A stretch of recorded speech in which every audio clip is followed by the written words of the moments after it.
तो चैप्टर की स्टार्टिंग में मैंने इंट्रोडक्शन दे दिया था, मल्टीप्लिकेटिव इन्वर्स का भी इंट्रोडक्शन मैंने दिया था, कॉन्जुगेट का भी इंट्रोडक्शन दिया था और मॉडुलस का भी इंट्रोडक्शन दिया था। तो अभी अब इसके हम लोग क्या करेंगे, न्यूमेरिकल करेंगे।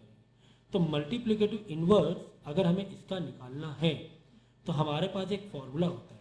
देखो फॉर्मूला ये है कि जेड, ठीक है, कॉम्प्लेक्स नंबर का कॉन्जुगेट, जेड बार का मतलब क्या होता है, कॉम्प्लेक्स नंबर का conjugate. What is conjugate?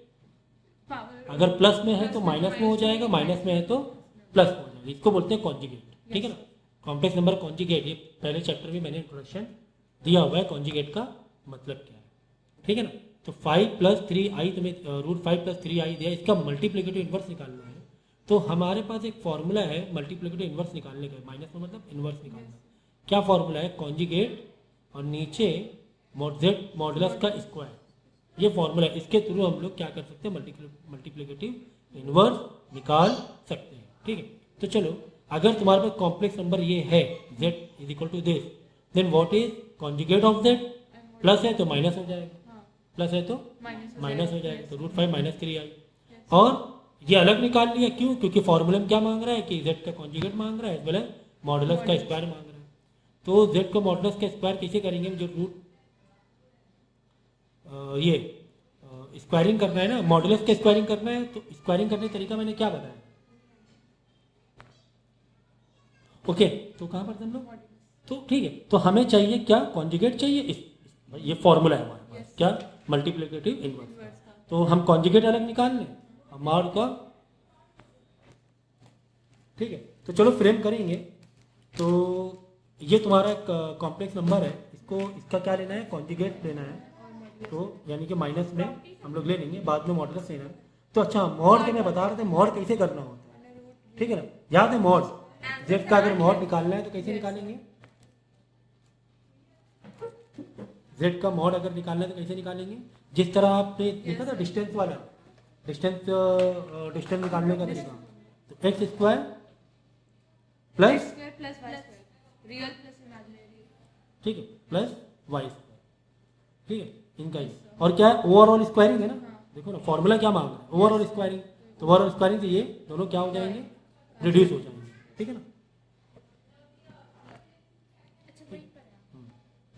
So root से स्क्वायर कट जाएगा, x square plus Y square. X में क्या है, 5 है। देखो ये जो नंबर है ना, कॉम्प्लेक्स नंबर, फिर से थोड़ा सा इंट्रोडक्शन दे रहा हूँ, ये इस तरह होता है, x या a ले लो, चलो a ले लो, a + i b, ये कॉम्प्लेक्स नंबर एक्सप्रेस करता है, जिसमें a is what, it is your real number, और i क्या है, रूट माइनस में जो नंबर है वो i होता है। ठीक है ना, रूट में -1 i होता है, और b क्या है तुम्हारा, इमेजिनरी नंबर है, मतलब, ठीक है। तो ये ओवरऑल एक कॉम्प्लेक्स नंबर फॉर्म कर रहा है। ठीक है, कॉम्प्लेक्स नंबर फॉर्म कर रहा है। अब हमें निकालना है क्या, देखो हमें निकालना है मल्टीप्लिकेटिव इनवर्स निकालना है। हमें क्या निकालना है, मल्टीप्लिकेटिव इनवर्स। तो मल्टीप्लिकेटिव इनवर्स निकालने का फॉर्मूला है, क्या फॉर्मूला है, Z inverse minus multiplicative inverse is equal to complex number का क्या, कॉन्जुगेट। ठीक है, कॉन्जुगेट का मतलब बता रहा हूँ फिर से, अपॉन मॉड कॉम्प्लेक्स नंबर का स्क्वायर। ठीक है ना, देखो अब मैं बताऊँ कॉन्जुगेट का मतलब क्या होता है। कॉन्जुगेट का मतलब बिल्कुल इजी होता है कि अगर कोई कॉम्प्लेक्स नंबर का साइन बीच में प्लस है तो उसको क्या कर दो, माइनस कर दो, अगर माइनस है तो उसको क्या कर दो, प्लस। वही उसी को बोलते हैं कॉन्जुगेट, उसी को क्या बोलते हैं, कॉन्जुगेट। तो फॉर्मूला क्या मांग रहा है मल्टीप्लिकेटिव इनवर्स के लिए, कॉन्जुगेट अपॉन मॉड का स्क्वायर। तो कॉन्जुगेट का मतलब समझ में आ गया, नंबर ये दिया था, इसको माइनस में लगा देंगे, तो इसमें हमने माइनस में लगा दिया। देखो ये मैंने फ्रेम किया, √5 - 3i। हाँ, अब हमें मॉड का स्क्वायर करना है। तो मॉड, कॉम्प्लेक्स नंबर का मॉड क्या होता है, देखो मॉड क्या होता है, अंडर रूट रियल नंबर का स्क्वायर प्लस इमेजिनरी नंबर का स्क्वायर। तो रियल नंबर क्या होता है, जो पहला होता है ना, ये विदाउट आई वाला जो होता है वो रियल होता है, और जो आई के साथ लगा होता है वो इमेजिनरी नंबर। बस इतनी सी बात थी। हाँ, हमें क्या करना है, फॉर्मूले में ओवरऑल स्क्वायर करना है, स्क्वायर से रूट कट जाएगा। ठीक है, स्क्वायर से रूट कट जाएगा तो बचेगा √5 का स्क्वायर, √5 का स्क्वायर प्लस 3 का स्क्वायर, यानी 5 + 9 आ जाएगा तुम्हारा 14 आ गया। देखो ना, √5 का स्क्वायर, 3 का स्क्वायर, तो √5 का स्क्वायर रूट से स्क्वायर कट गया, और 3 9 5 + 14 हो गया। बस अब इसको फ्रेम कर दो, छोटा सा फॉर्मूला है ये, इन मल्टीप्लिकेटिव इनवर्स फ्रेम करने में क्या दिक्कत है। कोई दिक्कत नहीं। ऊपर लिखा कॉन्जुगेट, नीचे लिखा मॉड जेड का स्क्वायर 14, तो रूट 5 माइनस 3i, तो क्या आ जाएगा देख लो।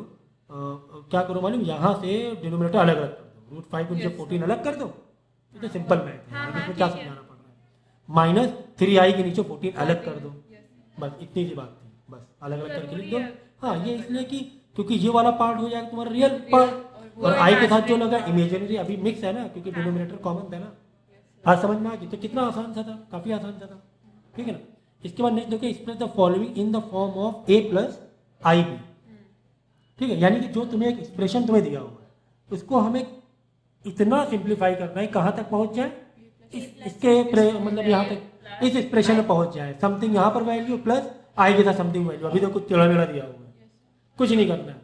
इसको क्या करना है, ये सोचो कि हम एक मैथ इतने साल जो मैथ पढ़ते आ रहे हैं उसको सिंप्लीफाई कैसे करना है, यही तो है। इसको सिंप्लीफाई कैसे करना है भाई, सिंप्लीफाई कैसे करें, डिनोमिनेटर अलग अलग है तो कोशिश ये करें डिनोमिनेटर हम लोग कॉमन कर दें, यही सब तो कोशिशें रहेंगी हमारी। बाद में जो भी रहेगा आपस में इन दोनों को मल्टीप्लाई कर देंगे, यही होगा। तो हम लोग क्या करें, डिनोमिनेटर यहाँ पे पहले कॉमन करने की कोशिश करेंगे, बाद में इनको सेपरेट मल्टीप्लाई कर देंगे। हमने यहाँ पे डिनोमिनेटर कॉमन किया, देखो आई माइनस 4i, आई माइनस 4i, आई 1 प्लस आई, 1 प्लस आई, तो आई माइनस 4i का 2 से मल्टीप्लाई कर दो, 1 प्लस आई का इधर 1 से मल्टीप्लाई कर दो, तो ओवरऑल तुम्हारा यहाँ पे सिंप्लीफिकेशन होगा। सिंप्लीफिकेशन होने के बाद, हाँ सिंप्लीफिकेशन देखो कहाँ पर हुआ, यहाँ तक पहुँचे, फिर इसको और सिंप्लीफाई किया, कहाँ तक पहुँचे, यहाँ तक पहुँच गए, यहाँ तक पहुँचे, देखो यहाँ से ले लो, ठीक है, यहाँ से बता रहा हूँ क्या करना है, ठीक है। जब डिनोमिनेटर कॉमन वॉमन करोगे, सिंप्लीफाई करोगे, आई से आई जो भी है सिंप्लीफिकेशन हो रहा है जितना, उतना सिंप्लीफिकेशन करने के बाद यहाँ तक पहुँच गया, समझिए। सिंप्लीफिकेशन एग्जाम्पल दे, आई माइनस 4i माइनस के 3i, बस ऐसे ही है जैसे नॉर्मल हम लोग करते हैं वेरिएबल समझ के आई, है ना। इन दोनों के जहाँ जहाँ सिंप्लीफाई हो रहा है वहाँ वहाँ करना है तुम्हें। अब देखो इन दोनों मल्टीप्लाई है, तो मल्टीप्लाई जो है 3 का -1 से मल्टीप्लाई है, और 3 का 9i से मल्टीप्लाई है। इसी तरह माइनस 4i का भी -1 से मल्टीप्लाई है, माइनस 4i का भी 9i से मल्टीप्लाई, तो सिंपल सी मैथ हो गई ना, ठीक है। तो यहाँ तक पहुँच गया। यहाँ के बाद क्या करना है, तो कभी भी याद रखना, जिस तरह हम लोग ने क्लास 9th में रेशनलाइज वाला चैप्टर पढ़ा था कि नीचे अंडर रूट नहीं आना चाहिए, नीचे अंडर रूट नहीं आना चाहिए, हम लोग रेशनलाइज करते थे, हम लोग क्या करते थे, रेशनलाइज करते थे। तो 28 माइनस 10i है यहाँ पे, तो इसका मल्टीप्लाई कर देंगे 28 प्लस 10i से, नीचे भी 28 प्लस 10i से, ऊपर भी, नीचे कर रहे तो ऊपर करना पड़ेगा। हाँ तो आई मतलब रूट ही तो हुआ, रूट माइनस वन, ठीक है ना। तो ये हमने कर दिया। 2i मतलब क्या होता है, 2i 2 अंडर रूट -1, तो वो भी तो अंडर रूट में है, कहाँ 2 मतलब 2 तो बाहर है ना, 2i मतलब i मल्टीप्लाई बाय i, देखो 2i मतलब सिर्फ 2i का मतलब 2 into under root -1। 10i multiply by 10i होगा। अच्छा वैसे पूछो 10i, ये अच्छा क्वेश्चन है तुम्हारा, थोड़ा सा ये बेसिक पूछ रही है सिंप्लीफिकेशन के लिए। तो 10i इंटू 10i, कोई बात नहीं, 10 इंटू 10 100, i इंटू वाई आई का स्क्वायर, तो मल्टीप्लाई देखा ना 10i इंटू 10i, फिर हम लोग मल्टीप्लाई क्यों कर रहे यहाँ नीचे, क्योंकि हमें नीचे रूट में नंबर नहीं चाहिए, नहीं चाहिए। नीचे आएगा, बता रहा भी आएगा ना, आएगा। हाँ ठीक है, वो आ रहा है, वो पार्ट आ रहा है कि सर आई तो अभी भी है, आप ये कह रहे हैं आई नीचे अभी भी रहेगा, नहीं रहेगा, देखो। तो ठीक है, तो जैसा हम लोग क्लास 9th में हम लोग ने किया था कि अगर 28 माइनस 10 रूट होता, -10 रूट, हम लोग किससे मल्टीप्लाई करते थे, 28 प्लस 10 रूट से ऊपर नीचे मल्टीप्लाई कर देते थे। तो सेम चीज़ है, 28 माइनस 10 आई तो ऊपर नीचे 28 प्लस 10 आई तो ऊपर नीचे मल्टीप्लाई कर देंगे, ठीक है सर, मल्टीप्लाई कर दिया। तो यहाँ पे देखो a minus B, a plus B की आइडेंटिटी बन गई, a minus B, a plus B की क्या बन गई, आइडेंटिटी बन गई। तो इसका आइडेंटिटी क्या होती है, a का स्क्वायर माइनस b का स्क्वायर, ठीक है। यहाँ तक ऊपर है ना, सिंप्लीफाई कर दो, जैसे जैसे समझो यहाँ पे x है, i का x, तो वही सिंप्लीफाई करना है कुल मिला के, ठीक है। तो यहाँ पे जहाँ पे आई कॉमन, जैसे ये देखो ये दोनों में यहाँ पे कॉमन लग रहा है, मल्टीप्लाई तो बाहर निकाल लो भाई, इधर 330i भी है प्लस 868i, तो आई बाहर आ जाएगा यहाँ पे कॉमन, सिंपल एक सिंप्लीफिकेशन है तो। हाँ अब ये देखो 28 का स्क्वायर तो 784 हो गया, 10i का स्क्वायर, 10 का स्क्वायर क्या हो जाएगा 100, और i का स्क्वायर क्या हो जाएगा -1। हाँ अब ये पहला वाला जो पार्ट तुम्हारा छोटा था वो देख लो, यहाँ पर पहले पार्ट में जिस बच्चों छूट गया पहला पार्ट तो देखना जरूरी है। यहाँ पर मैंने आई के कुछ वैल्यूज बताई थी बहुत अच्छी तरीके से, देखो कहाँ गया वाला, वो कहीं छोड़ दिया, फिर आई 4 तक लिखो, ठीक है। ये देखो i is equal to what, i square is equal to what -1, ये वैल्यू कैसे आई है ये पार्ट पुराने देख लेना, बट फिलहाल इसको सिंप्लीफाई जो हम लोग कर रहे हैं क्वेश्चन उसको सिंप्लीफाई समझने के लिए ये समझ लो कि आई स्क्वायर की वैल्यू क्या होती है -1 के बराबर होती है। आई 3 की वैल्यू क्या होती है अच्छा आई स्क्वायर की वैल्यू -1 क्यों होती है? 1 मिनट लगेगा। देखो आई का मतलब क्या होता है √-1, आई स्क्वायर मतलब अगेन √-1 इंटू √-1, ठीक है ना। अब अंडर क्या होगा कट जाएगा, बचे क्या -1 ही तो बचेगा, बस आई का स्क्वायर -1। इस तरीके से आई 3 भी आता है, इस तरीके से मैंने किया पहले पार्ट में पूरा एक्सप्लेन किया। कुल मिला के मैं आई स्क्वायर की वैल्यू यानी जहां पर जो तुम्हारा डाउट था कि सर नीचे तो आई स्क्वायर बच रहा है तो बच नहीं रहा है, हम आई स्क्वायर की जगह -1 वैल्यू रख देंगे, -1 वैल्यू रख देंगे बस। अब क्या रह गया है नंबर पूरा सिंप्लीफाई करना है, प्लस माइनस करना है, प्लस माइनस करके डिनोमिनेटर देखो कॉमन है तो डिनोमिनेटर अलग अलग कर लो। इसका डिनोमिनेटर इधर अलग 2 से रिड्यूस कर दिया, 614,884 को 2 से रिड्यूस कर दिया, और 1198/884 को भी अलग कर दिया और उसको भी 2 से रिड्यूस कर दिया। बस इतना से किया है, बस इतना से किया, यही तो फॉर्मेट हुआ ना। देखो ना ए प्लस ये वाला हो गया बी, ये आई, ए क्या आ गया, ए आ गया तुम्हारा 307 डिवाइड बाई 442, अब बी क्या आ गया 599 डिवाइड बाई 442, ये हो गया बी, ये हो गया ए पार्ट, ये हो गया बी पार्ट। कि सिंप्लीफिकेशन करना कितना इजी लग रहा है। अब इस क्वेश्चन को भी हमें किसमें फ्रेम करना है, ए प्लस आई बी में करना है, जिसमें ए क्या आ गया सिंप्लीफाई तुमने किया, ए क्या आ गया 0 आ गया और बी क्या आ गया 14/5 आ गया, सिंप्लीफाई किया। तो जहां पर आई स्क्वायर मिलेगा वहां पे डाल देना -1, कहीं पर आई क्यूब आ गया तो वहां माइनस आई डाल देना, कहीं पर i4 आ गया वहां पे 1 डाल देना, है ना। इतनी सी बात थी सिंप्लीफाई करने में। तो सिंप्लीफाई करना तो यार आता ही है क्लास 11 के बच्चों के, सिंप्लीफाई बताने की इतनी जरूरत होनी नहीं चाहिए, ठीक है ना। तो फिलहाल एग्जाम्पल देख के भी कर सकते हो आप लोग। यहाँ पे देखो क्या है कि 1 + i का whole square upon 2i is equal to x + i, ऐसा दिया हुआ है कि ये किसके बराबर x + i के बराबर है। देखो हमें वैल्यू पता करना है, x + y की वैल्यू पता करना है, मतलब a + b या x + y जो फ्रेम में चाहे वो फ्रेम में ले लो, ठीक है कोई बात नहीं। तो पहले हम लोग क्या करेंगे मालूम है, पहले इस पैटर्न को इसमें कन्वर्ट करेंगे, जैसे अभी पीछे वाले क्वेश्चन में किया था, सिंप्लीफाई किया था, इसको इस पैटर्न में लाएंगे, बस x + y कर देना, x की वैल्यू अलग निकल आएगी, y की वैल्यू दोनों को प्लस कर देना, खत्म बात वहीं से, है ना। तो इस पैटर्न को यहाँ तक कैसे लाना है, सिंप्लीफाई करना है कि चलो 1 + i का होल स्क्वायर मतलब क्या, एक आइडेंटिटी है, a + b का होल स्क्वायर, उसको आइडेंटिटी के रूप में ओपन करेंगे हम लोग, है ना। 1 + i का होल स्क्वायर मतलब a + b का होल स्क्वायर, नीचे 2 - i लगा रहने देंगे, फिर i स्क्वायर की जगह -1 डाल देंगे, 2i वैसे ही रहने देंगे, +1 -1 कट जाएगा, 2i अपॉन दिस आ जाएगा। लेकिन नीचे क्या है i नहीं चलेगा, नीचे डिनोमिनेटर i नहीं चलेगा, तो क्या करेंगे 2 + i को ऊपर नीचे मल्टीप्लाई कर देंगे, ऊपर नीचे मल्टीप्लाई करेंगे, नीचे i की वैल्यू खत्म हो, क्योंकि i स्क्वायर आएगा आइडेंटिटी से, i स्क्वायर जगह -1 डालेंगे, नीचे i खत्म हो जाएगा, ऊपर i बचेगा। अब आ गया देखो -2/5 अलग हो गया, 4/5 अलग हो गया, हमें x + y चाहिए था, x मतलब -2/5, y मतलब 4/5, दोनों को प्लस करके डिनोमिनेटर पहले से कॉमन था, वैल्यू को निकाल देंगे। कितना इजी था, ठीक है ना, ठीक है। चलो यहाँ भी सिंप्लीफिकेशन वाले ही है, तो कर लेना। अब ये देखेंगे, देखो हमें क्या दिया हुआ है 1 प्लस, देखो ये क्वेश्चन दिया हुआ 1 + i z = 1 - i z, क्या ऊपर क्या है conjugate, very good, z conjugate, then show that, हमें प्रूविंग करना है कि z = -i z कॉन्जुगेट हमें शो करना है, ठीक है। चलो तो कहीं ना कहीं से सिंप्लीफिकेशन वाली ही बातें हैं कि हमें कहीं ना कहीं से सिंप्लीफाई करना है चीज़ों को। तो तुम्हें जो दिया होता है उस पॉइंट ऑफ व्यू से जाएंगे, ये तुम्हें दिया हुआ था 1 + i z = 1 - i z का कॉन्जुगेट, ठीक है कॉन्जुगेट। तो सबसे पहले क्या करो, यहाँ से देखो z कॉन्जुगेट इधर ले लो, z के नीचे 1 + i इधर ले लो, z एक तरफ ले लो, ये वाले एक तरफ ले लो, ठीक है ना, या इसे कर लिया, ठीक है। यहाँ z कॉन्जुगेट नीचे आ गया, ये वाला स्टेप ऐसे हुआ, ये एक स्टेप हुआ, ये इक्वल टू नहीं लगना चाहिए, ये एक्चुअली स्टेप कॉपी हो रहा है, इक्वल टू नहीं है, ये स्टेप कॉपी हो रहे हैं, नेक्स्ट फॉलो हो रहा है स्टेप, इसके बाद ये स्टेप देखो। अब नीचे आई है, नीचे आई हमें पसंद है क्या, हमें नीचे आई नहीं पसंद है, तो 1 + i की जगह ऊपर नीचे 1 - i 1 देख लो, ये इक्वल टू नहीं है। एक्चुअली में यहाँ पे एरो बनाना चाहिए ऑथर्स को, जो भी बुक पब्लिश कर रहे हैं, एरो जिससे बच्चे कंफ्यूज ना हो, ठीक है ना। एरो मतलब अगला स्टेप, मतलब ऐसे करते हुए आ रहे नीचे चल रहे, ठीक है ना। तो 1 - i ऊपर नीचे मल्टीप्लाई कर देंगे, नीचे i की वैल्यू खत्म होगी, कुल मिला के कहीं ना कहीं से z/z बार जो है ये जो वन साइड चल रहा था और ये अदर साइड हमने सिंप्लीफाई किया है, अदर साइड में क्या सिंप्लीफाई किया है, कैसे किया है ये मैं बता चुका हूँ। तो ये आ रहा है -2i/2 या तो 2 से 2 कट गया तो कुल मिला कितना आ गया माइनस का i आ गया, ठीक है ना। तो z नीचे z बार उधर जाके मल्टीप्लाई हो जाएगा माइनस i के साथ z बार मतलब z कॉन्जुगेट या देखो यही तो प्रूफ करना था, यही तो प्रूफ करना था माइनस i z कॉन्जुगेट, ठीक है ना। कुल मिला के सिंप्लीफिकेशन करना है, कुल मिला के पहले एक समय सिंप्लीफिकेशन करना है। क्या साइन नहीं चेंज हुआ? हाँ साइन चेंज हुआ ये नहीं, कॉन्जुगेट का साइन चेंज होता है ना जब ये नहीं, ये कॉन्जुगेट ओपन नहीं करना था, अच्छा जस्ट एक वेरिएबल के रूप में दिया, एक वेरिएबल था, z एक वेरिएबल है बस। तो कुल मिला के तुमने अदर साइड जो था ना मतलब सर इसमें इसकी पहले हमने क्या किया, साइन चेंज नहीं करेंगे।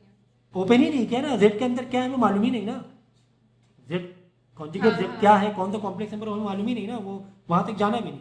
तो हमें एक एक्सप्रेशन दिया था तो z के नीचे z यहाँ पे लाके डिवाइड करा लिया, 1 + i को अदर साइड भेज दिया, तो ये तुम्हारा आ गया 1 - i/1 + i एक साइड आ गया था, दूसरा साइड चल रहा था z/z कॉन्जुगेट। इसको तुम्हें सिंप्लीफाई कैसे करना होता है, नीचे आई हमें नहीं पसंद है, वहीं से जा रहे हैं, वहीं से गेट ओपन हुआ, सिंप्लीफाई करने का भी एक धागा मिलना चाहिए पकड़ने के लिए कि कहाँ से पकड़ा यार, नीचे आई है, हाँ यार ये नहीं चाहिए।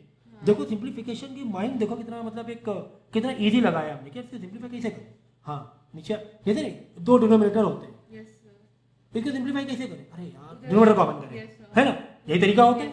तो कुछ चीज़ों के इतने साल पढ़ने के बाद तरीके मालूम पड़ जाते हैं कि यार इसको सिंप्लीफाई कैसे करना है, प्लस आई है यार, ये प्लस आई हमें पता है यार, नीचे है ना आई नहीं रखते डिनोमिनेटर में, ये हमें मालूम है, तो बस कैसे तो हटाएंगे i - i ऊपर नीचे मल्टीप्लाई कर देंगे, अब वहाँ से जो भी सिंप्लीफिकेशन मिलता जाए, जो भी सिंप्लीफिकेशन मिलता जाए, और ये i की वैल्यूज आपको याद रखनी है, ठीक है।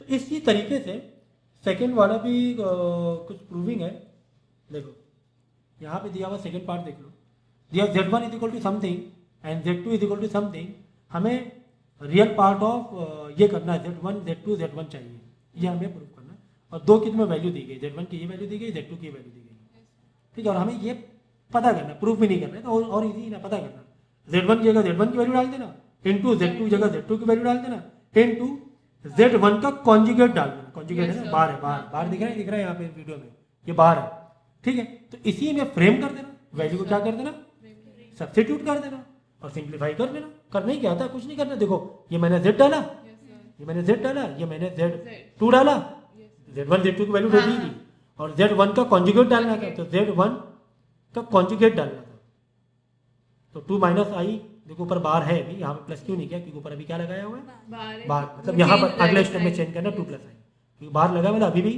z के ही शक्ल में है, अब यहाँ z का कॉन्जुगेट कर दिया, कॉन्जुगेट z का कॉन्जुगेट करना, अगर माइनस में तो कितना कर देंगे प्लस, ये होता है z का कॉन्जुगेट।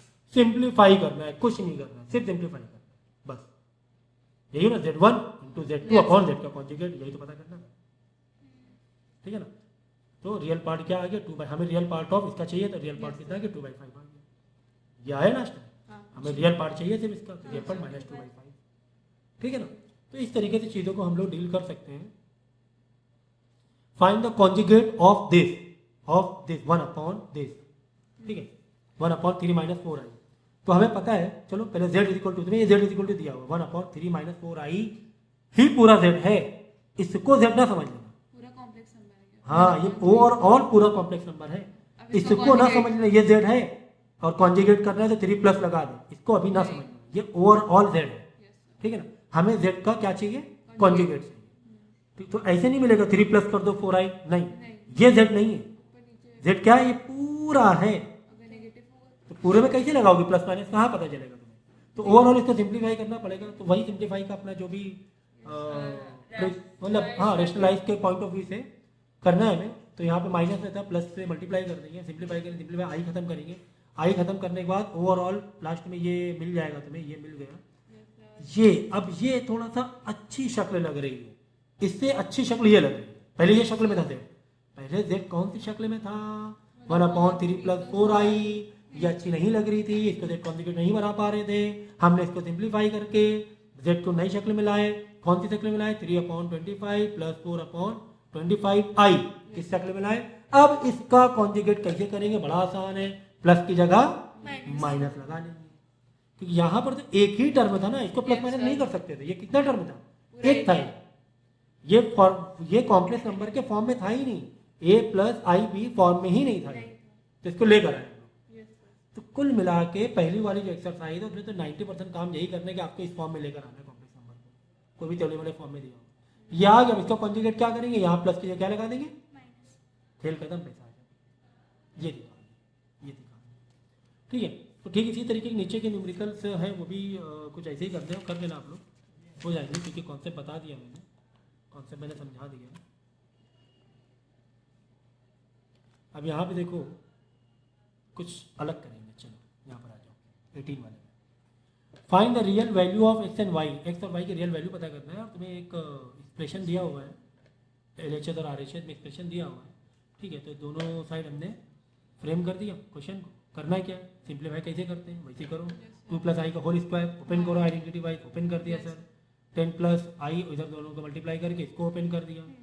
फिर 3x + 2iy, ये 4i, i का स्क्वायर की जगह जहाँ पे i² दिखे, i3 दिखे, i4 दिखे, उस हिसाब से उसकी वैल्यू डालते हो, -1 डाल के थोड़ा सा और -1 और 4 सिंप्लीफाई होंगे, है ना। 4 - 1 3 हो जाएगा, ये आ गया।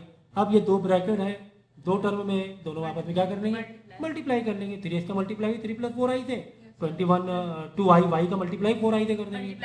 फिर वापस i² आ जाएगा, फिर i², फिर -1 डाल देंगे i² की जगह, है ना। फिर ये जो i है ना, ये देखो i आई, तो इसको i बाहर कॉमन निकाल लेना। और फिर 10 + 10i और ये +i, इसको देखो, इसको तुम ये करो, कंपेयर करो। देखो यहाँ पे क्या 10 + 10i, यहाँ पे क्या है दिस प्लस दिस i, यहाँ पर क्या है 10 + 10i, यहाँ पर क्या है दिस प्लस दिस i, यानी 10 = ये हो गया। बात समझो, 10 = ये पहला वाला नंबर, ऐसे तो होता है ना, फ्रेम हो गया। देखो बराबर दोनों कॉम्प्लेक्स नंबर बन चुके हैं, दोनों कॉम्प्लेक्स नंबर आपस में इक्वल हो जाएंगे। पहले पार्ट में सारी चीजें समझाएंगे। तो ये दोनों कॉम्प्लेक्स नंबर फॉर्म में आ गए, this a + bi, a + bi, तो 10 हो गया 9x + 8y, ठीक है, 9x + 8y के हो गया। और ये जो इक्वल हो गया, ये 10i के इक्वल हो गया। कॉम्प्लेक्स नंबर दोनों फॉर्म हो गए, देखो दिख रहा है ना फॉर्म, i के पास कुछ प्लस समथिंग दिस, मतलब ये हो गया a प्लस ये हो गया bi, यहाँ पर देखो a + bi, तो आपस में x के इक्वल हो जाएगा, मतलब a के इक्वल हो जाएगा, रियल पार्ट रियल के इक्वल हो जाएगा, इमेजिनरी पार्ट इमेजिनरी इक्वल हो जाएगा। ये पहले पार्ट में मैंने समझाया हुआ है, तो एक बार देख के उसको और कंफर्म कर लेना। देखो तो 10i = क्या हो गया, 12x - 6y i, ठीक है ना। तो यार यहाँ से तो चीज़ें और क्लियर हो रही है, क्योंकि i से तो i कट जाएगा। तो एक ये, अब तुम यार इसमें तो क्या कर सकते हो, साइमल्टेनियसली i से i हट गया ना, तो 10 = 9x + 8i बचा, 10 = 12x - 6y बचा, एलिमिनेट कर लेना। तो इसमें मुझे ज़्यादा कुछ समझाने की जरूरत नहीं होनी चाहिए, एलिमिनेट करके xy निकाल लेना साइमल्टेनियस तरीके से, साइमल्टेनियस तरीके से xy निकाल लेना। कॉम्प्लेक्स नंबर का हम लोग ज्योमेट्री पार्ट करेंगे आज, ठीक है।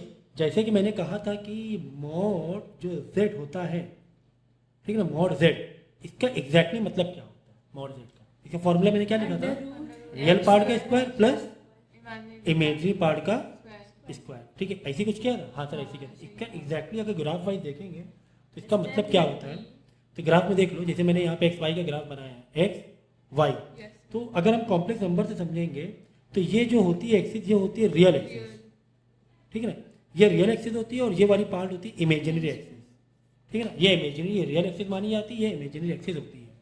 तो कोई भी एक पॉइंट है, अगर उसके बीच का ओरिजिन से तुम्हें डिस्टेंस चाहिए, उसके बीच का ओरिजिन से डिस्टेंस चाहिए, जो ओरिजिन से डिस्टेंस यानी कि जो x + yi, ये एक्चुअली क्या है, ये एक पॉइंट है, x + yi, जो हम लोग देख रहे हैं कॉम्प्लेक्स नंबर, ये एक पॉइंट है, x + yi या i y, ये एक पॉइंट है, जो कि यहाँ पर एक पॉइंट है, समझे, कहाँ पर भी कहीं एक पॉइंट है, किसी भी क्वाड्रेंट में एक पॉइंट हो सकता है।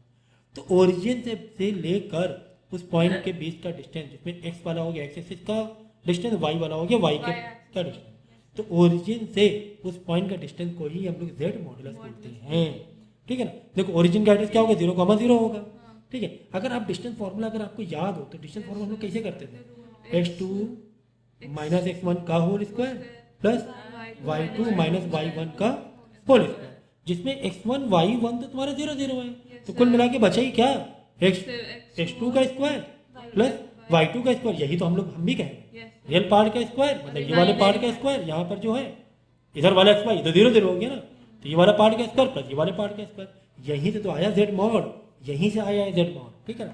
तो थोड़ा सा कॉन्सेप्ट भी ठीक है, हम लोग न्यूमेरिकल ज़रूर किए, लेकिन अगर कॉन्सेप्ट भी समझ लेंगे तो ज़्यादा अच्छा होगा, थोड़ी सी फीलिंग मिल जाती है, ठीक है ना। तो इसी को हम लोग आर्गेंट प्लेन या कॉम्प्लेक्स प्लेन भी कह सकते हैं, ठीक है ना। क्या बोलेंगे, आर्गेंट प्लेन या कॉम्प्लेक्स प्लेन भी कह सकते हैं, ये गॉसियन प्लेन, ठीक है, ठीक है, ये हम लोग कह सकते हैं। तो समझ में आ गया एक्स प्लस आई वाई का मतलब ये प्लेन, ठीक है, इसके बाद में बताएंगे। ठीक है, तो ये होगी प्लेन की कहानी है और मैंने जेड मॉड का मतलब भी बता दिया, ठीक है। तो कॉम्प्लेक्स नंबर को एक्सप्रेस करने के, जैसे मैंने कहा कि एक a प्लस आई बी भी एक तरीका होता है, तो ठीक इसी तरीके से इसका एक पोलर फॉर्म भी होता है, फिर बाद में इसको हम है ना दूसरे फॉर्म में भी, आई के फॉर्म में भी यूज एक्सप्रेस कर सकते हैं। 3 फॉर्म होते हैं, ठीक है। एक तो हो गया कार्टेशियन फॉर्म जो तुम्हारा कॉम्प्लेक्स वाला बता रही थी, इसको हम लोग कैसे एक्सप्रेस करते हैं, a प्लस आई बी या फिर x प्लस आई वाई, एक तो ये फॉर्म हो गया। एक और फॉर्म होता है तो कॉम्प्लेक्स नंबर को एक्सप्रेस करने का पोलर फॉर्म। पोलर फॉर्म कैसे एक्सप्रेस होता है, उसका पैटर्न कैसे दिखता है, उसका पैटर्न दिखता है r in bracket cos theta plus i sine, ठीक है। अभी ये सब एक्सप्लेन करेंगे कैसे आया है। और एक और है यूलर फॉर्म, जो ई की जो लार्ज नंबर है ना, ई हमारे पास यूलर फॉर्म, ये आपके सिलेबस में नहीं है लेकिन थोड़ा बहुत फिर भी मौका लगा तो देखेंगे, ई आई थीटा, ठीक है ना। ये 3 फॉर्म में हम लोग एक्सप्रेस कर सकते हैं, जिसमें कार्टेशियन या कॉम्प्लेक्स फॉर्म तो हम लोग देख ही चुके हैं, एक पोलर फॉर्म और यूलर फॉर्म को हमें सीखना है। लेकिन इससे पहले चूँकि एक आपका ट्रिग्नोमेट्री पार्ट है कि एंगल को हम कैसे रीड करें, तो थोड़ा सा एंगल रीड करना पहले सीख लें, तो जिससे कि आपको आसान पड़ेगा पोलर फॉर्म में एक्सप्रेस करना और एंगल निकालना, ठीक है। देखो जैसे कि मैंने ट्रिग्नोमेट्री में भी कल बताया था, ट्रिग्नोमेट्री फॉर्म में बताया था कि एक हमारे पास क्या इनिशियल रे है, इनिशियल रे से ही तुम जितना घूमे उसका क्या हो जाता है, एक एंगल वैल्यू हो जाती है। एग्जांपल तुमने इतना घूमा, ठीक है, तो ये तो हो तुम्हारी इनिशियल रे, ये तुम्हारी क्या है इनिशियल रे। और जो थीटा यानी कि एंगल वैल्यू जब लेते हो एग्जाम्पल के तौर पे, ये 45 डिग्री, एग्जाम्पल के तौर पे 45 डिग्री, तो 45 कैसे मेजर करते हैं हम लोग, ये जो इनिशियल रे है ना, बेस जो लाइन है, यहाँ से एंटी क्लॉकवाइज जाने पर हम बोलेंगे कितना है 45 डिग्री है, ठीक है ना।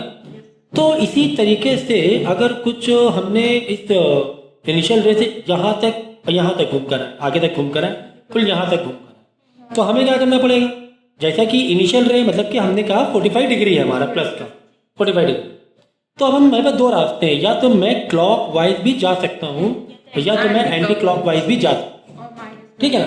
तो तरीका ये है कि यार थोड़ा पास से जाएंगे तो ज़्यादा अच्छा रहेगा। तो पास से अगर गए, एग्जाम्पल के तौर पे ये तुम्हारा है 270 डिग्री, नहीं 270 नहीं है, 220 मान 120 कहाँ 180 के आगे चला गया, 220 180 इतना होता है ऐसे, 180 से आगे 220 तक के। तो अगर 360 से माइनस कर दे तो ये वाले, अब यहाँ से पकड़े अगर एंगल शॉर्टेड डिस्टेंस, तो ये तो हो गया प्लस का 220, लेकिन मुझे अगर एंगल यहाँ से मैं काउंट कर रहा हूँ इधर से, तो 360 में 220 माइनस करो कितना आएगा, मतलब समझिए ना, उल्टा जा रहा है, तो कितना हो जाएगा 140, 360 माइनस 220 0 4 140, तो 140 होगा। लेकिन अब इसे 140 नहीं कहेंगे, इसे माइनस का 140 कहेंगे, क्योंकि हम लोग एंगल कैसे रीड कर रहे हैं, क्लॉकवाइज। तो क्लॉकवाइज अगर एंगल तुम रीड करते हो, ठीक है, थोड़ा सा उधर हो जाओ, क्लॉकवाइज अगर रीड करते हो तो वो हो जाएगा तुम्हारे नेगेटिव में, ये मैंने कल भी समझाया था। और एंटी क्लॉकवाइज करते हो तो हम लोग पॉजिटिव एंगल इन जनरल जो अभी तक के लेते आ रहे हैं 10 तक में, पॉजिटिव एंगल, ठीक है ना, इस तरीके। यानी कि 180 के बाद सवाल यही है कि सर क्लॉकवाइज हम कब जाएं, तो 180 के बाद अक्सर है ना आप क्लॉकवाइज एंगल रीड कर सकते थे। 180 तो तुम्हारा क्रॉस हो गया, यहाँ तक गए 180 तक, ठीक है, तुम पॉजिटिव वे से चल रहे हो, मतलब एंटी क्लॉकवाइज चल रहे हो, लेकिन 180 के आगे चले गए तो यहाँ से आप एंटी क्लॉकवाइज भी ले सकते हो, यानी कि 180 से माइनस कर सकते हो, ठीक है, ठीक है।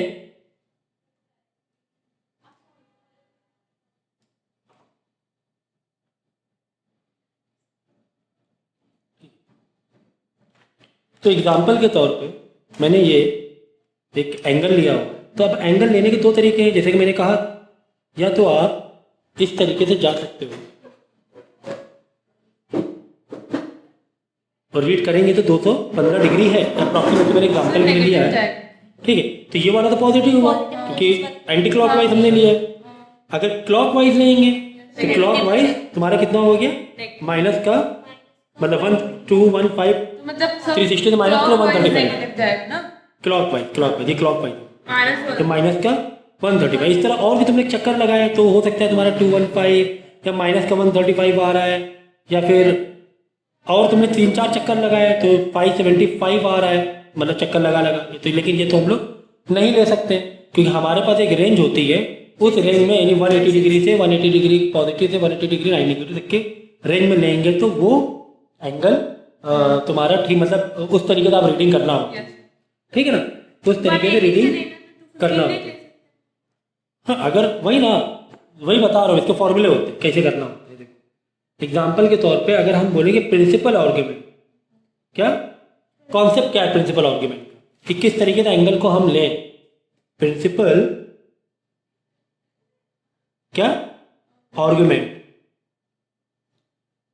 किस तरीके से। देखो जैसे कि मैंने कहा कि अगर ऐसे जाएंगे, फिर वापस ले लो, अगर मैं ऐसे गया तो मैं बोलूंगा प्लस का 180, और मैं अगर ऐसे रीड कर रहा हूँ तो मैं बोलूंगा माइनस का 180, ठीक है ना। तो मेरे पास दो रेंज होती हैं, थीटा की दो रेंज होती हैं कि पाई माइनस पाई 180 मतलब पाई हुआ ना, माइनस पाई से बड़ा और पॉजिटिव पाई से इक्वल या छोटा, ठीक है ना। मतलब पॉजिटिव वाला देखेंगे तो 180 तुम ले सकते हो, 180 तक मतलब यहाँ पे टच कर सकते हो। यहाँ से अगर आ रहे हैं कहाँ पे एंटी क्लॉकवाइज तो इस लाइन में टच कर सकते हैं, लेकिन जब यहाँ से आ रहे हैं, जब यहाँ पे टच करते हैं ये वाला टच थोड़ा करेगी, डबल डबल नहीं हो जाएगा, रिपीट नहीं हो जाएगा। पीछे से आ रहे हैं मतलब अगर क्लॉकवाइज आ रहे हैं तो ये वाला ओपन है, मतलब कि हाँ, मतलब कि माइनस पाई से क्या हो, बड़ा हो, माइनस थीटा से माइनस पाई से क्या हो, बड़ा हो, जब भी पाई या इक्वल टू से छोटा हो, यानी कि 180 अगर पॉजिटिव वाले ले रहे हो तो 180 भी ले सकते हो, और 180 179 160 150 20 30 कितना भी ले सकते हो। माइनस 180 से बड़ा होना मतलब क्या, 200, फिर माइनस 180 से बड़ा होना मतलब वही हुआ ना, माइनस का 179 माइनस का 170 माइनस का 160 माइनस है ना, तो माइनस का, लेकिन 180 कंसीडर नहीं करें यहाँ पे, 180 कंसीडर नहीं करें, इसे 179.99999 कितना भी हो रहा है से लेकर यहाँ पे 180 ले सकते, यहाँ पर 180 ले सकते। इस तरीके से हमें रीड करना है। तो हमारे पास जो अल्फा मतलब एंगल, अगर एंगल है, अल्फा को रीड करने का तरीका ये होता है कि tan इनवर्स, यही हुआ ना, tan इनवर्स मॉड में y/x, मॉड में इसलिए कि तुम्हारी जो एंगुलर वैल्यू हो जाए, समझ लो अच्छी बात, ठीक। तो इस तरीके से हम एंगल वैल्यू निकालते हैं। अब देखो इसको कैसे निकाल, हम लोग क्या लेंगे मालूम, यहाँ बनाओ क्वाड्रेंट, यहाँ बनाओ थीटा, प्रिंसिपल आर्ग्यूमेंट। अब देखो अगर एंगल तुम्हारा फर्स्ट क्वाड्रेंट में है, सबकी ग्राफ में ये देखो, ये फर्स्ट क्वाड्रेंट है, सेकेंड ये थर्ड, ये फोर्थ, ये थर्ड, ये फोर्थ, ठीक है ना। अगर पहले क्वाड्रेंट में है तो हम थीटा पूरा का पूरा अल्फा के बराबर ही ले लेंगे, जो भी है एंगल आ रहा है वो एंगल। अगर पहले क्वाड्रेंट मतलब कि समझो कि एंगल है ना, इधर से ऐसे बनता है, तो जो भी एंगल है जैसे 30 डिग्री है मतलब 30 डिग्री, ओके चलो। अगर सेकेंड क्वाड्रेंट में है तो थीटा हम कैसे ले लेंगे, 180 माइनस अल्फा, ऐसे ले। कब है, सेकेंड क्वाड्रेंट। तो देखो जैसे कि ये ग्राफ है और आपका एंगल इधर, एंगल किधर, ये है सेकेंड क्वाड्रेंट में ना, तो क्या होगा बोलो, 180 माइनस अल्फा, 180 माइनस अल्फा, यानी कि अगर अल्फा तुम्हारा ये जो एंगल है, ये एंगल समझो कि आ रहा है 120 डिग्री रेडियन वैल्यू, ठीक है। तो अगर सेकेंड क्वाड्रेंट में एंगल कुछ बन रहा है तो हम एंगल की जो वैल्यू लेंगे वो कैसे लेंगे, 180 माइनस अल्फा, ठीक है, 180 माइनस अल्फा। तो देखो हमारा मकसद क्या है कि शॉर्टेस्ट हमें लेना है। कैसे लेना है? शॉर्टेस्ट लेना है। अगर हमें कॉम्प्लेक्स नंबर को पोलर फॉर्म में लिखना है तो यहाँ पे लेंगे 180 माइनस 120, 60 डिग्री। ये वाला कितना आ जाए? 60 डिग्री आ जाएगा नहीं आ? भाई ये भी तो रियल एक्सेस ही है, ये भी तो क्या है? रियल एक्सेस ही है। ठीक है, अगर थर्ड क्वाड्रेंट में बन रहा है तुम्हारा एंगल, कहाँ बन रहा है? थर्ड क्वाड्रेंट तक पहुँच, तो लोगे alpha minus pi. Alpha minus pi ऐसे कि समझो कि तुम्हारा ये ग्राफ यहाँ पे कहाँ बन रहा है? यहाँ पे। ठीक है, तो अल्फा मतलब अल्फा, देखो एक काम करो, ऐसा है समझा, ये देखो जो मैंने अल्फा बता रहा हूँ, व्हाट इज अल्फा? अल्फा जो तुम्हारा है, तुम्हारी रियल जो तुम्हारी रियल एक्सिस है, रियल एक्सिस से स्मॉलेस्ट एंगल है, स्मॉलेस्ट है, ये याद। What is alpha? Real axis से स्मॉलेस्ट एंगल। ठीक है, तो ये वाला अभी समझो फिर से कॉन्सेप्ट। फिर ये मैं सेकंड क्वाड्रेंट का फिर से बताऊँ, तो ये लिया एंगल यहाँ पर, तो ये एंगल कितना है? ये एंगल कितना है? अगर हम बोले ये एंगल कितना है, ये जो एंगल, क्योंकि ये तुम्हारी इनिशियल है, ये ठीक है, तो ये एंगल पता करने के लिए this is what? This is your theta, not alpha. This is your theta, ये तुम्हारा थीटा है। और जो प्रिंसिपल, जो तुम्हारा रियल एक्सिस से जो शॉर्टेज वाला एंगल होता है वो होता है अल्फा, ये तुम्हारा अल्फा। तो ये एंगल कितना आ गया मालूम? समझो ये 60 डिग्री, तो हम क्या करेंगे 180 माइनस 60 डिग्री, तो 120 आया नहीं? ये तुम्हारा क्या है? 60 डिग्री। अब तुम्हें ये थीटा निकालना है कि यार थीटा कौन सा है, 60 डिग्री लेगी ये ले, तो क्या लोगे? सेकंड में बन रहा है, हाँ सेकंड में बन रहा है। 180 तो माइनस अल्फा कर दोगे। अब सवाल ये था अल्फा ये कि ये अल्फा जो तुम्हारा शॉर्टेस्ट वाला, ठीक है, जो शॉर्टेस्ट है वो अल्फा कहाँ से? रियल है, इससे मत लेना, वाई से नहीं, एक्स से लेना है। तो ये 60 है, तो 180 पाई मतलब 180 माइनस अल्फा माइनस 60, 120 हुआ हो गया। ठीक है, इसी तरह थर्ड क्वाड्रेंट समझ लो। थर्ड क्वाड्रेंट में बताओ अल्फा कहाँ होगा? ना ना ना, ना, ना, ना। अल्फा ये वाला होगा हमेशा, रियल एक्सिस का। और शॉर्टेज वाला ऐसे भी हो रहा है और ऐसे भी, शॉर्टेज ये है ना, ये अल्फा। अब बताओ ये एंगल कितना हो मालूम है? अगर ऐसे घुमाएंगे तो ये एंगल समझो 220 है, समझो ऐसे घुमाएंगे, लेकिन 220 नहीं ले रहे हम लोग, क्या ले रहे हैं? अल्फा माइनस थीटा ले रहे हैं, 180। तो अल्फा समझो ये वाला 60 डिग्री है, एक पल के लिए समझो कितना है? 60 डिग्री। तो 60 डिग्री माइनस 180 डिग्री क्या होगा? माइनस का 120 डिग्री। देखो ये माइनस 120 दिख रहा है, नहीं दिख रहा है? ये हुआ 90 और आगे बढ़े 120, है ना? देखो ये वाला 90 हुआ इतना, और आगे बढ़े 120, तो माइनस में आंसर आया कि नहीं आया? क्यों माइनस में आया? देखो क्लॉकवाइज माइनस में आया कि नहीं? तो अल्फा माइनस थीटा। तो सवाल ये कि अल्फा कौन सा? अल्फा हमेशा शॉर्टेस्ट वाला जो तुम्हारा एक्स एक्सिस से है ना, तो अल्फा माइनस थीटा। अल्फा समझो 60 डिग्री है, तो ये 60 डिग्री नहीं करे, थीटा कितना होगा? 60 माइनस 180, माइनस का 120। तो अगर थर्ड में आ गया तो तुम थर्ड में अगर ऐसे पकड़ोगे तो कितना होगा? 240 हो रहा है, तो 240 अब इसे नहीं बोलेंगे, समझेंगे? ऐसे करने में कितना हो रहा है? ऐसे घूमने में कितना हो रहा है? एक्चुअली में 240 हो रहा है, प्लस का 240 एंटी क्लॉक, लेकिन नहीं, प्लस का 240 नहीं बोलेंगे। वही मतलब प्रिंसिपल आर्गुमेंट का कॉन्सेप्ट क्या है? यही कॉन्सेप्ट, ये कॉन्सेप्ट सीख रहे हैं, यही कॉन्सेप्ट हमें लेंगे ऐसे। तो ऐसे कैसे आएगा? इस अल्फा से ये वाले से ये अल्फा है, अल्फा से 180 को माइनस, तो माइनस में ऑटोमेटिक माइनस में। बात समझ में आएगी नहीं? फोर क्वाड्रेंट में देखते हैं, theta is equal to minus, लो सबसे ही देखो ये मैंने ग्राफ बनाया, तुम्हारा एंगल यहाँ बना हुआ है, मानो तुम कैसे आए? अच्छे तुम ऐसे आए, ऐसे घूम के ऐसे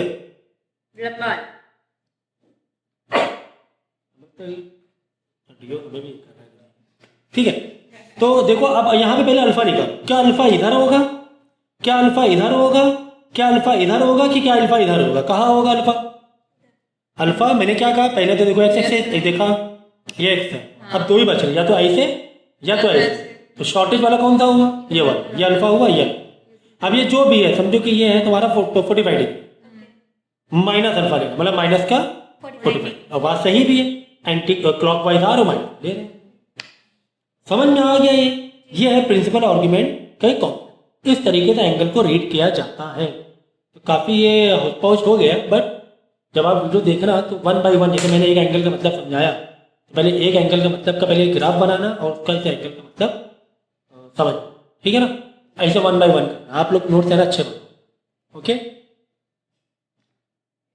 तो नेक्स्ट टॉपिक हम लोग सीखेंगे, जैसे कि मैंने कहा था कि आप या तो जैसे कॉम्प्लेक्स नंबर पे या तो कार्टेशियन फॉर्म में दिखा सकते हो, ठीक है ना।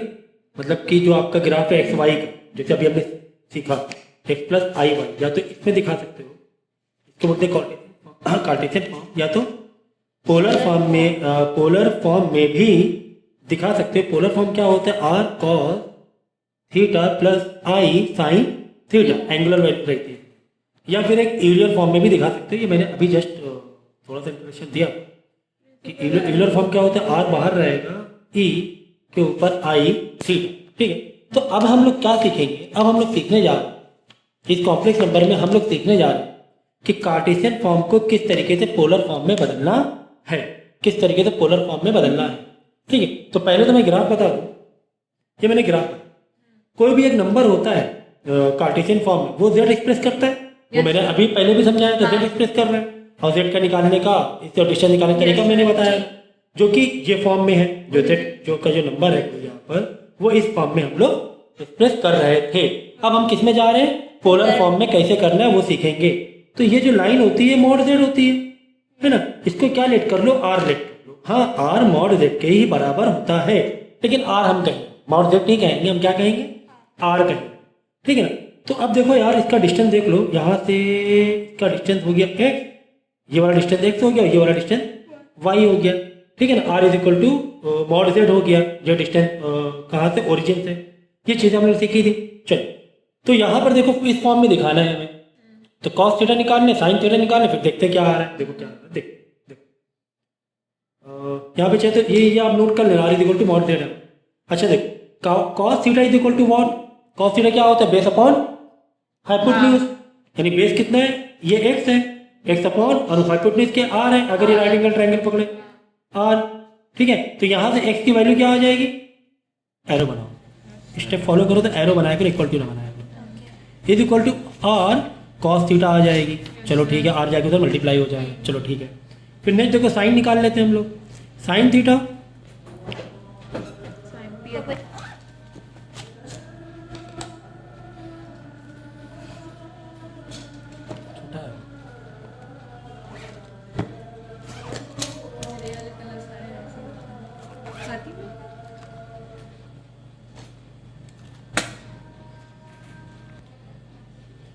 ठीक है। तो यहाँ पर वैल्यू आ गई किसकी, साइन थीटा की। Sine is equal to perpendicular upon hypotenuse, what is your perpendicular, your y, and what is your hypotenuse, it is r. तो यहाँ से वाई की वैल्यू निकाल लो, y is equal to r को इधर भेज देंगे, मल्टीप्लाई में आ जाएगा, तो एक्स वाई आ चुका है। अब हम क्या करेंगे, पहले क्या करेंगे, कार्टेशियन फॉर्म लिख लो, ये लिखा कार्टेशियन फॉर्म, एक्स की जगह एक्स की वैल्यू को रिप्लेस कर दी, what is your x, r cos theta, और आर कॉस थीटा लिख दे, प्लस वाई की जगह वाई की वैल्यू लिख देंगे, Y is what, R sine theta, ठीक है। अब हम लोग क्या करेंगे, आर तो कॉमन निकल रहा है, हाँ सर आर कॉमन निकल रहा है, इसमें भी आर है, इसमें भी आर है, यहाँ बचा कॉस थीटा और यहाँ बचा आई साइन थीटा, लो कर लिया कन्वर्ट, कितना आसान था। तो इस तरीके से हम कार्टेशियन फॉर्म को पोलर फॉर्म में कन्वर्ट कर सकते हैं। एक क्वेश्चन देख लेंगे जिससे कि और तुम लोग का पक्का हो जाए। एग्जाम्पल के तौर पे -1 प्लस आई √3 तुम्हें दिया हुआ है, कार्टेशियन फॉर्म में बोल रहा है कि पोलर फॉर्म में बदलो, पोलर फॉर्म में बदलो। चलो ठीक है सर, बदलेंगे पोलर फॉर्म में। पोलर फॉर्म के लिए क्या चाहिए तुम्हें, आर चाहिए, कॉस थीटा चाहिए, साइन थीटा चाहिए, यही सब तो चीज़ें चाहिए। आई तो ठीक है, आर चाहिए, what is R, R is your mod Z.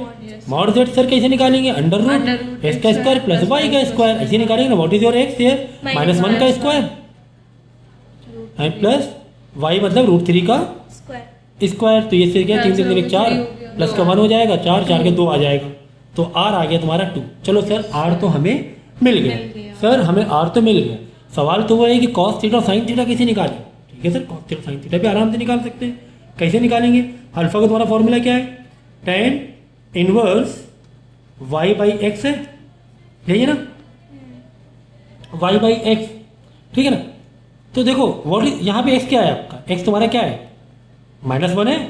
अरे भाई एक्स प्लस आई वाई, तो एक्स -1 है और वाई क्या है √3 है, यही तो है। तो यहाँ से निकालो ना एंगल की अल्फा की value, tan inverse Y by X, पहले अल्फा निकाल लो बाद में थीटा निकाल लेंगे। थीटा वही प्रिंसिपल आर्गुमेंट वाले कॉन्सेप्ट 4 मैंने रूल बताए थे। तो tan inverse Y by X कितना √3 बाई -1, ठीक है, यानी √3 आंसर आ जाएगा। √3 बाई -1 माइनस में है लेकिन मॉड की वजह से, मॉड है सॉरी, ये मॉड है, मॉड मतलब आंसर पॉजिटिव में बाहर आना चाहिए। तो क्या आ गया tan √3, कुल मिला के अल्फा की वैल्यू जो रूट मतलब tan की जो वैल्यू है वो कितनी हो गई, √3 हो गई। और √3 किसके बराबर होता है tan में, 45। समझ गए ना ये इन्वर्स का मतलब। हाँ। मतलब कि नहीं, भाई ऐसे सोचो, tan 60 डिग्री की वैल्यू क्या होती है, √3 45 की तो 1 होती है। हाँ। ये होती है। इसको तुम ऐसे भी लिख सकते हो, 60 डिग्री यहाँ लिखा, tan इनवर्स ऐसे भी लिख सकते हो, बात एक ही है। tan को उधर भेजा tan इनवर्स हो गया। तो बात वही है कि तुम्हारा ये आंसर था, तुम्हारा ऐसे करके tan थीटा करके था, tan alpha is equal to √3, tan इधर लिया होता। सोचो tan alpha is √3, tan alpha की कौन सी वैल्यू √3 होती है, 60 डिग्री वैल्यू होती है। देखो यहाँ पर हमारा आ गया 6t, ठीक है, 60 डिग्री आ गया अल्फा, ठीक है, ये अल्फा 60 डिग्री आ गया है। अब सवाल यहाँ पर ये है कि जो अल्फा 60 डिग्री है, ये जो अल्फा 60 डिग्री है ये कौन से क्वाड्रेंट में है, क्योंकि हमारा जो कॉन्सेप्ट है और प्रिंसिपल आर्गुमेंट का कि पहले क्वाड्रेंट में होता है तो क्या होता है, थीटा अल्फा सेम हो जाते हैं। अगर सेकेंड क्वाड्रेंट होता है तो क्या होता है, पाई माइनस अल्फा कर देते हैं, theta is equal to third quadrant में होता है तो अल्फा माइनस पाई कर देते हैं, क्या, थीटा इज इक्वल टू और फोर्थ होता है तो माइनस अल्फा कर देते हैं, that is what, theta is equal to, सब थीटा की वैल्यू है, ठीक है ना। तो थीटा की वैल्यू ये लेनी है मुझे, पहले क्वाड्रेंट के लिए, दूसरे तीसरे चौथे के लिए, ठीक है। अब हमारे पास जो अल्फा आया है कितना आया है, 60 डिग्री आया है, ठीक है ना। अब सवाल ये है कि सर ये 60 डिग्री कैसे है, कई तरीके से हो सकता है ना। देखो 60 डिग्री ऐसे भी हो सकता है, 60 डिग्री ऐसे भी हो सकता है, क्योंकि तुम्हारा एक्स एक्सिस से तो हम ले ही रहे हैं ना एक इनिशियल रे, 60 डिग्री इधर भी हो सकता है, 60 डिग्री इधर भी हो सकता है, कई जगह 60 डिग्री हो सकते हैं। तुम्हारे पास अल्फा आया है, तुम्हारे पास थीटा नहीं आया है, अभी थीटा नहीं आया है। चलो अब ये हम लोग पता करेंगे कि यार ये कौन से क्वाड्रेंट में है, जिस क्वाड्रेंट में है इसके अकॉर्डिंग यहाँ से हम लोग थीटा निकाल लेंगे। चलो अच्छा देखो तुम्हारे पास जो क्वेश्चन दिया था क्या दिया था, -1 प्लस i√3, यही दिया था कि नहीं दिया था। इसी को हम लोग कन्वर्ट कर रहे थे कि नहीं कर रहे थे, हाँ सर इसी को कन्वर्ट कर रहे थे। अच्छा ये क्या है सर, ये x है, ये क्या है सर, ये y है, ये बात सही है, हाँ सर सही है। x तुम्हारा किस में है, माइनस में, y तुम्हारा किस में है, प्लस में, यानी माइनस प्लस, तो माइनस प्लस कहाँ होता है बोलो, माइनस प्लस सेकेंड क्वाड्रेंट में होता है। x वाला माइनस में, हाँ सर x वाला माइनस में, y वाला प्लस में, y वाला प्लस में, ठीक है ना। यानी कि ये जो 60 डिग्री बन रहा है ये सेकेंड क्वाड्रेंट में बन रहा है। सेकेंड क्वाड्रेंट का रूल क्या है, सेकेंड क्वाड्रेंट का रूल है theta is equal to 180 minus alpha. तो theta is equal to 180 minus alpha कितना है, 60 डिग्री है, ये हो गया 120 डिग्री, ठीक है ना। अल्फा तुम्हारा 120 डिग्री आया, ठीक है। चलो अब हम फ्रेम करना स्टार्ट करेंगे, किसमें फ्रेम करना स्टार्ट करेंगे,